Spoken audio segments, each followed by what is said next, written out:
Hello दोस्तों, आज की कहानी है अमीर और गरीब की रसोई। अरे शकुंतला, ये क्या? तुम्हारे ये कपड़े कीचड़ में कैसे सन गए? जी, बाजार से सब्जी लेकर आ रही थी तो पैर फिसल गया और कीचड़ में गिर गई और मेरे पैर में भी थोड़ी मोच आ गई। अब कब तक यूँ बुढ़ापे तक काम करोगी शकुंतला? मुझे लगता है अब हमें अपने बेटे संजीव की शादी कर देनी चाहिए। मैं भी कब से यही सोच रही हूँ जी।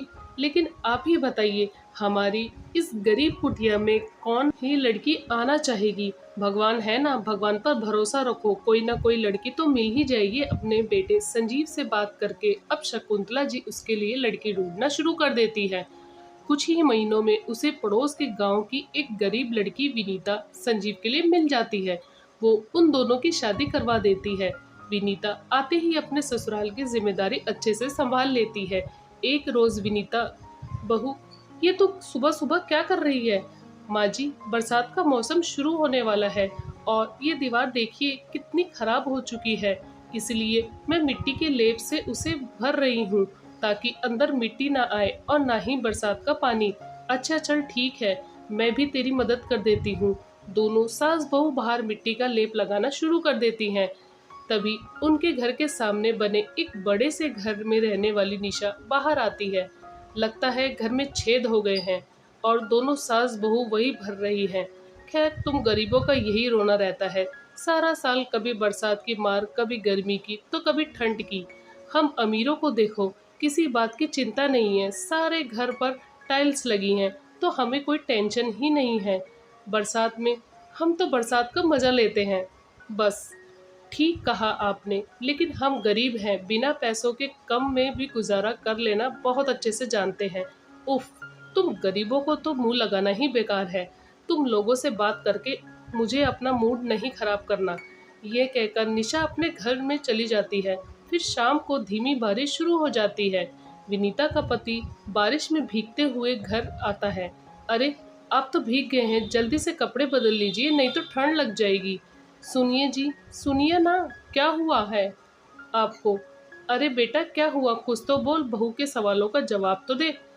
क्या बताऊँ माँ, मैं जिस फैक्ट्री में काम करता था वह बंद हो गई और मालिक ने मुझे काम से निकाल दिया। मेरी तो कुछ समझ में नहीं आ रहा है, इस बरसात में मैं आखिर कहाँ काम ढूंढूं। एक तो वैसे ही पैसे की इतनी तंगी है, घर में राशन भरवाने तक के पैसे नहीं हैं, ऊपर से एक छत की भी मरम्मत करवानी है। तभी विनीता कहती है, आप परेशान मत होइए, हम दोनों कल से काम ढूंढेंगे, दोनों मिलकर काम करेंगे तो आसान रहेगा। और फिलहाल घर में 4-5 दिन का राशन रखा हुआ है तो थोड़ा काम चल जाएगा। मैं अभी आपके लिए खाना बना देती हूँ। विनीता चूल्हे की तरफ आग जलाने जाती है, लेकिन बरसात का पानी पड़ने के कारण लकड़ियाँ गीली हो गई थी, जिस कारण चूल्हा भी नहीं जल रहा था।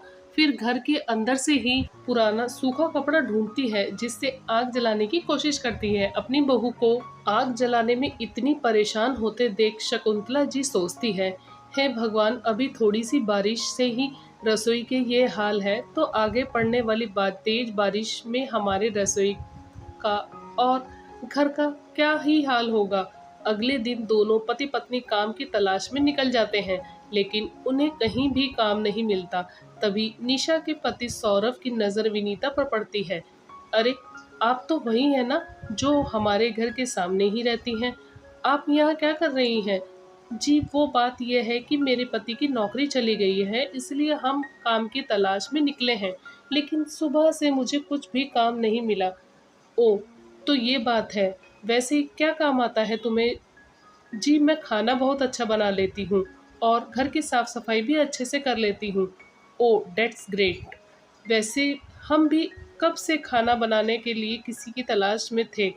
वो क्या है ना, मेरी वाइफ़ को खाना बनाने में आलस आता है और सच कहूँ तो वो इतना अच्छा खाना बना भी नहीं पाती। तो क्यों ना आप मेरे घर पर ही खाना बनाने का काम शुरू कर लो?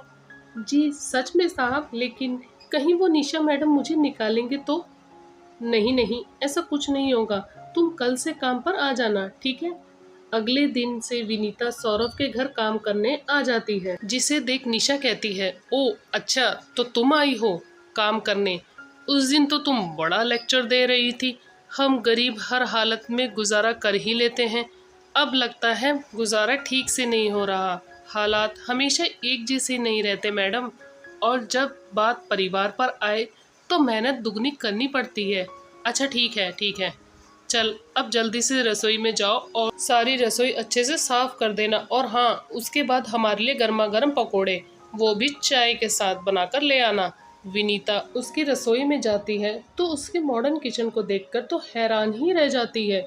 एक कमरे जितनी बड़ी रसोई में जरूरत की हर चीज होती है। उसमें मॉडर्न टाइप के गैस चूल्हा, चिमनी, माइक्रोवेव, हर तरह का सामान होता है।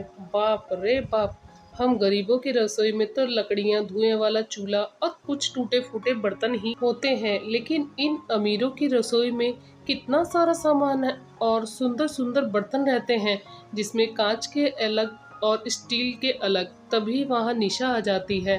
अब खड़ी खड़ी देख क्या रही हो, जल्दी से काम पर लग जाओ। और हाँ, कुछ टूटा फूटा ना तो तुम्हारी तनख्वाह में से पैसे काट लूंगी। नहीं मैडम, आप चिंता मत कीजिए, ऐसा कुछ भी नहीं होगा। विनीता जल्दी से रसोई साफ करती है, फिर सबके लिए गर्मा गर्म पकौड़े, मिर्च, प्याज और आलू गोभी के पकौड़े तलकर तैयार कर लेती है। साथ ही चाय भी बना लेती है। उसके हाथ के चाय पकौड़े निशा, उसकी सास बिमला जी और सौरभ को बहुत पसंद आते हैं। वाह, क्या कमाल के चटपटे पकौड़े बनाए हैं, मज़ा ही आ गया। सच में बड़े ही टेस्टी पकौड़े बने हैं। जी शुक्रिया। काश मैं अपने पति और सास ससुर के लिए भी पकौड़े बना पाती। अब कहाँ खो गई, जा और पकौड़े लेकर आ। और हाँ, फिर रात के खाने में दाल मखनी, शाही पनीर और नान और मीठे में मूंग दाल का हलवा बना लेना। ऐसे ही सारा काम निपटाकर विनीता शाम को अपने घर चली जाती है। फिर सबके लिए दाल चावल बना देती है। लेकिन आधी रात को इतनी तेज बारिश होती है कि गरीब बहू की छत टपकने लगती है, जिससे घर में पानी भर जाता है, जिससे उनका मिट्टी का चूल्हा और लकड़ियां भीग जाती है। साथ ही थोड़े से रखे दाल चावल भी भीग जाते हैं। हे भगवान, ये कैसी मुसीबत के दिन दिखा रहा है तू हमें। अब हम सबको मिलकर जल्दी से यह पानी निकालना होगा। सारी रात वो लोग घर से पानी ही निकालते रहते हैं। अगली सुबह चूल्हा गीला होने की वजह से खाना कुछ नहीं बन पाता, सब भूखे ही रहते हैं। विनीता खाली पेट ही काम पर चली जाती है, फिर वहाँ सबको अच्छे अच्छे पकवान बनाकर खिलाती है। काम खत्म करके विनीता अपनी सारी परेशानी निशा को बताती है और उससे कुछ पैसे एडवांस मांगती है। क्या कहा तुमने, एडवांस चाहिए? तुम गरीबों को ना इसलिए काम पर रखने का मन ही नहीं करता। 2 दिन हुए नहीं और तुमने हाथ फैलाना शुरू कर दिया। अब तुम्हारी गरीब रसोई में पानी भर गया तो मैं क्या करूं? अरे बहू, क्यों इतना गुस्सा कर रही हो? दे दो उसे एडवांस, वो अपनी मेहनत का ही कमाई ही तो मांग रही है। नहीं माँ जी, आज दे दिया तो ये उसका हर महीने का ही रहेगा। अच्छे से जानती हूँ इन गरीबों की आदत। अब जा यहाँ से। विनीता उदास मन से घर आ जाती है और अपने परिवार के साथ एक कोने में भूखे पेट बैठ जाती है, क्योंकि घर में अभी भी पानी टपक रहा था। विनीता का पिज्ज़ा खाने का मन करता है तो वह माइक्रोवेव में पिज्ज़ा बनाने लगती है। उसके घर में कोई नहीं था, लेकिन तभी अचानक माइक्रोवेव में ब्लास्ट हो जाता है। वो आवाज़ सुनकर विनीता जल्दी से उसके घर आ जाती है और देखती है कि निशा करंट की चपेट में आ गई है। हे भगवान, मैडम तो करंट से बेहोश हो गई है। मैं अभी संजीव और माँ बाबूजी को बुलाकर लाती हूँ। परिवार वालों की मदद से विनीता जल्दी से निशा को अस्पताल लेकर जाती है। कुछ देर बाद सौरभ और बिमला जी भी पहुँच जाते हैं। डॉक्टर उसका इलाज करते हैं और कुछ देर बाद उसे होश आ जाता है। लेकिन मैडम, आपको करंट कैसे लगा? वो गलती से मुझसे माइक्रोवेव का तार पानी पर गिर गया था। फिर मैंने जैसे ही उसको पोंछकर स्विच में लगाया तो शॉर्ट सर्किट हुआ और मुझे तेज करंट आ गया। वो तो अच्छा हुआ कि विनीता वहाँ समय पर आ गई और इन सब ने तुम्हें जल्दी से अस्पताल पहुँचा दिए। ये सुनकर निशा को अपनी गलती का एहसास हुआ। मैंने तुम्हारे साथ इतना बुरा किया, लेकिन फिर भी तुमने मेरी जान बचाई। तुम सचमुच बहुत अच्छी हो। सौरभ जी, आप आज ही इनके घर की मरम्मत करवा दीजिए, साथ ही सिलेंडर और चूल्हा भी लगवा दीजिए और रसोई में राशन भी भरवा दीजिए, ताकि इन सबको कोई परेशानी ना हो। इसके बाद सौरभ वैसा ही करता है, जिससे अब गरीब बहू की रसोई में बरसात में सूखी रहती है और बिना किसी परेशानी के खुशी खुशी अपने परिवार के लिए बढ़िया पकवान बनाती है और वह पूरा परिवार खुशी खुशी खाना खाकर बरसात का आनंद लेते हैं। कुछ समय बाद संजीव को भी एक अच्छी जगह नौकरी मिल जाती है, जिससे अब उनकी सारी परेशानियां खत्म हो जाती हैं। दोस्तों, आपको यह कहानी कैसी लगी हमें कमेंट करके जरूर बताएं।